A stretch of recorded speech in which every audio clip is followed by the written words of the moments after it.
na terceira linha da página 1, né, de baixo para cima, bem no final da terceira linha, a identificação precoce dos redutores do autodiscernimento. A gente vê aí que isso daí é um mata-burro para muita coisa, inclusive para o inversor, para a questão da INVEX. Eu gostaria de que você trouxesse a sua experiência, né, o que você tem para oferecer a respeito desse assunto. Obrigada, Rose. Então, os redutores do autodiscernimento, ele é um conceito, né, que o professor Valdo desenvolveu ali no próprio Homo sapiens pacíficos, né, tem um capítulo, dentro da seção lá do mini conscienciograma das patologias humanas, tem uma variedade de comportamentos, traços, né, que vão comprometer ou dificultar o nível de discernimento, racionalidade, lógica, compreensão da consciência, né.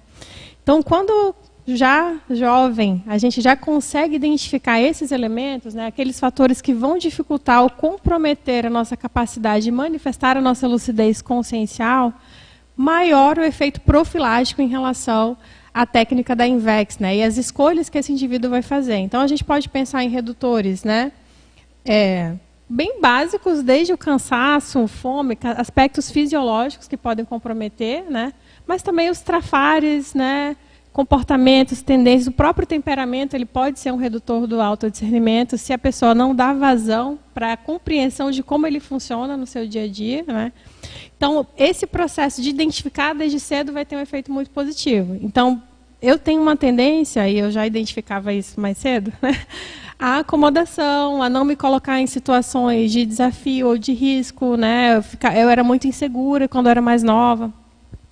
Então, se eu tenho essa tendência, eu já identifico isso, e isso me comprometia, às vezes, em situações que eu não conseguia pensar direito. Por exemplo, se eu ficava muito insegura, se algumas questões emocionais vinham à tona, às vezes eu não conseguia me expressar, eu começava a ficar vermelha, né? Às vezes ainda fico hoje em dia, né?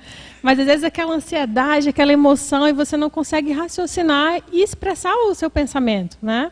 Um exemplo bem simples, né? Então, eu comecei a fazer alguns movimentos de enfrentamento dessas inseguranças, desses incômodos pessoais, de como eu me relacionava com as pessoas, que foram ajudando a, pelo menos em algumas situações críticas, né, e até de assistência, manter esse nível de lucidez e discernimento para aquilo que precisa ser feito.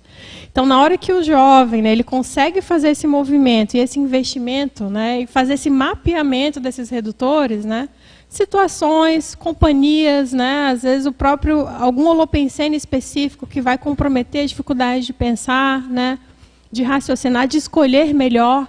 Então, quando a pessoa começa a se munir, né, desse inventário, né, de redutores de autodiscernimento, ela consegue se precaver e ter ações muito mais assertivas para lidar com essas situações. Não é que a gente vai evitar, mas a gente consegue desenvolver estratégias para enfrentar e lidar com aquelas situações que são desafiantes para o jovem e para qualquer pessoa, né?